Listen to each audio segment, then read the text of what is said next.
Siguiendo adelante tenemos ahora los salmos 108 y 109. El Salmo 108 es un salmo de David. Es un salmo maravilloso.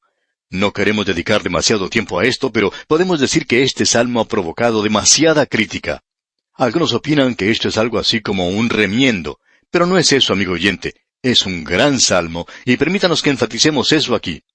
El primer versículo del Salmo 108 dice, «Mi corazón está dispuesto, oh Dios. Cantaré y entonaré salmos. Esta es mi gloria». Estos son los remanentes de Israel que han sido redimidos y que regresan a su hogar alabando y exaltando al Señor. Vimos eso en el salmo anterior. Dios los iba a llevar de regreso a su tierra. Y Él hizo eso y los trajo de todas partes de regreso a su tierra. Y ellos ahora están alabando y glorificando a Dios. Ahora el versículo 7 de este Salmo 108 dice, «Dios ha dicho en su santuario, yo me alegraré, repartiré a Siquem y mediré el valle de Sucot». Luego él habla acerca de dividir esa tierra y cómo será dividida en aquel día. Es algo glorioso, maravilloso lo que tenemos en este salmo. Pero nosotros no vamos a dedicar más tiempo a esto aquí. Ahora, en el Salmo 109 usted puede encontrar la humillación de Cristo. Este es un salmo mesiánico. El salmo siguiente, el Salmo 110, también es un salmo mesiánico. En estos dos salmos mesiánicos, el uno trata de la humillación de Cristo y el otro de la exaltación de Cristo. Quisiéramos destacar algunas cosas que se mencionan aquí en este Salmo 109. Los versículos 8 y 9 se citan allá en el capítulo 1 del libro de los Hechos de los Apóstoles, y se los aplica a Judas Iscariote. Permítame leerlos. «Sean sus días pocos, tome otro su oficio, sean sus hijos huérfanos y su mujer viuda». Esto puede indicar que Judas era casado y que si él había tenido hijos, estos habrían sido vagabundos, unos hijos descarriados. No tenemos en realidad ninguna otra información acerca de este hombre, aparte de lo que dice este versículo aquí, que cuando él fue separado, Simón Pedro llevó a cabo una elección para reemplazarlo. Luego en el Salmo 110, tenemos la exaltación del Señor Jesucristo, y en el versículo primero de este Salmo 110 leemos, «Jehová dijo a mi Señor, siéntate a mi diestra, hasta que ponga a tus enemigos por estrado de tus pies». Este es un salmo que usted puede encontrar citado en el 2º capítulo de la Epístola a los Hebreos. Nos damos cuenta que ya se nos acaba el tiempo, amigo oyente, y vamos a tener que dejar esto aquí. Pero vamos a continuar en nuestra próxima ocasión y prestar un poco más de atención a lo que dice este Salmo 110. Es un salmo bastante breve, pero es un salmo que es citado muy a menudo y se refiere al sacerdocio del Señor Jesucristo, que es del orden de Melquisedec. Y eso es lo que enfatiza el escritor del libro a los Hebreos, que el sacerdocio del Señor Jesucristo es superior a aquel del Antiguo Testamento, es decir, superior al sacerdocio de Aarón o de los levitas. Así es que tendremos que esperar, amigo oyente, hasta nuestro próximo programa, donde esperamos contar con su siempre valiosa sintonía.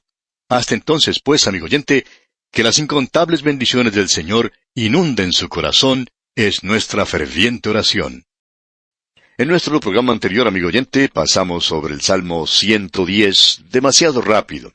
En realidad nos sentimos algo apenados de la forma en que tratamos el Salmo 109.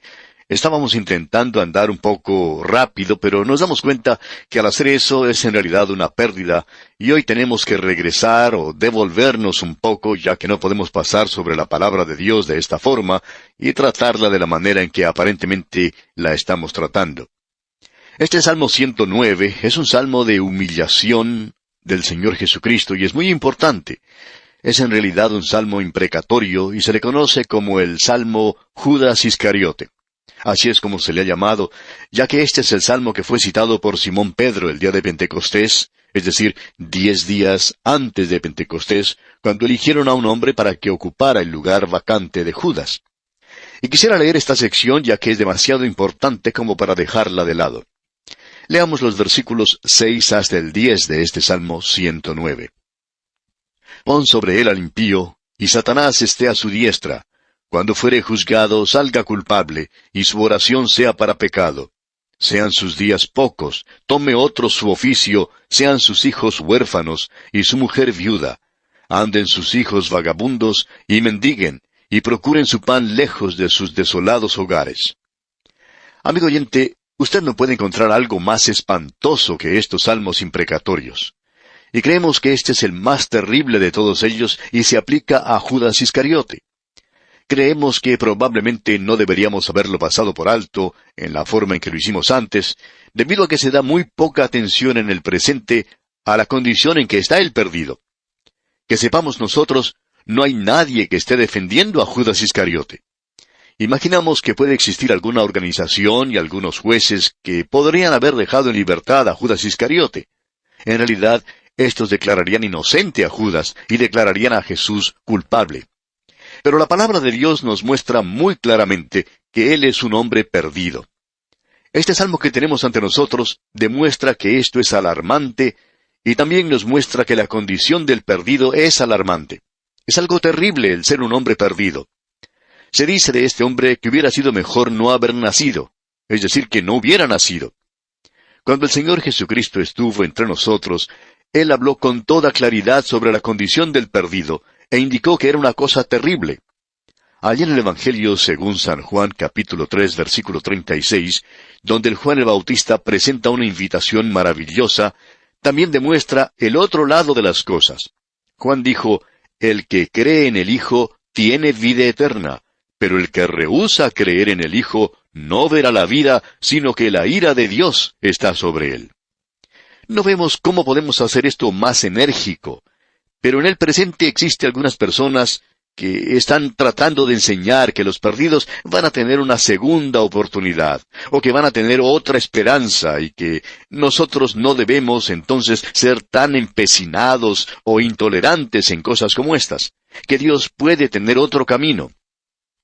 Pues bien, amigo oyente, sabemos esto, que la palabra de Dios dice que el que rehúsa creer en el Hijo no verá la vida, sino que la ira de Dios está sobre él. Y la ira de Dios es algo terrible, amigo oyente. Es un juicio, un castigo. Y el Señor Jesucristo soportó esa ira por nosotros en la cruz. Tenemos que volver a repetir aquí que este es un salmo sobre el cual no deberíamos haber pasado tan rápidamente. Bien, ahora sí, llegamos al Salmo 110. Y aquí no tenemos la humillación del Señor Jesucristo, sino que tenemos la exaltación, el ensalzamiento del Señor. Este es un salmo que comienza con la ascensión de Cristo. Leamos el primer versículo. Jehová dijo a mi Señor, siéntate a mi diestra, hasta que ponga a tus enemigos por estrado de tus pies. Este es un salmo bastante destacado debido a la promesa que se da en cuanto a esto en el Nuevo Testamento. Creemos que deja bien claro el tema de la deidad de Cristo. Usted no puede de ninguna manera negar la deidad de Cristo, ni dejar de considerar lo que dice este salmo. Y quisiéramos poder pasar todo el tiempo que tenemos hoy buscando en las Escrituras referencias en cuanto a esto. Permítanos leer allá en el Evangelio según San Mateo, capítulo 22, versículos 41 al 44. Y si usted tiene su Biblia, y confío que la tenga ahí junto a usted, busque conmigo esta referencia. Mateo, capítulo 22, versículos 41 al 44. Y deseamos que usted note lo siguiente. Esto deja muy en claro la deidad de Cristo. Leemos, y estando juntos los fariseos, Jesús les preguntó diciendo, ¿qué pensáis del Cristo? ¿De quién es hijo? Le dijeron, de David. Él les dijo, pues cómo David en el Espíritu le llama Señor, diciendo, dijo el Señor a mi Señor, siéntate a mi derecha, hasta que ponga a tus enemigos por estrado de tus pies. Ahora este salmo es un salmo muy notable, y este pasaje en especial es algo que tiene mucha importancia. Ahora, ¿por qué tiene tanta importancia? Porque se está hablando de igual a igual, o si le parece, Dios hablando a Dios.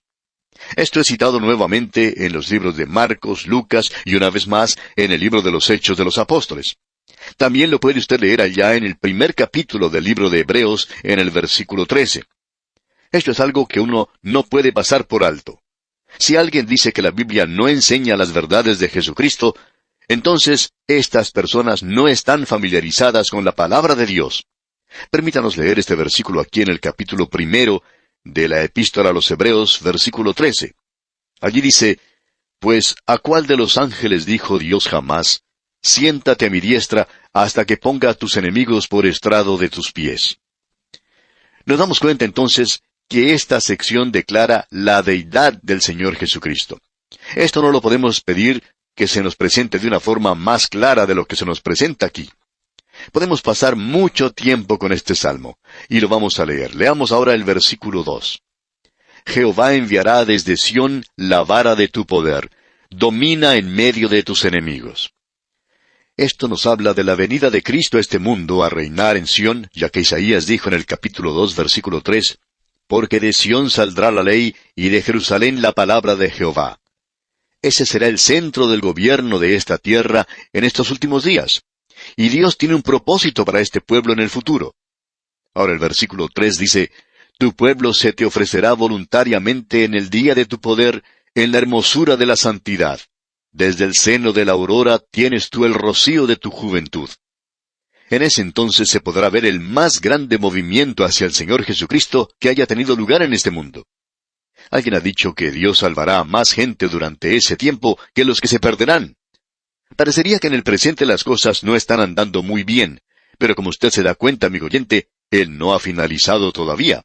Él tiene mucho en el pasado y tiene mucho también en el futuro. Tiene grandes planes para el futuro. Ahora el versículo 4 dice, juró Jehová y no se arrepentirá.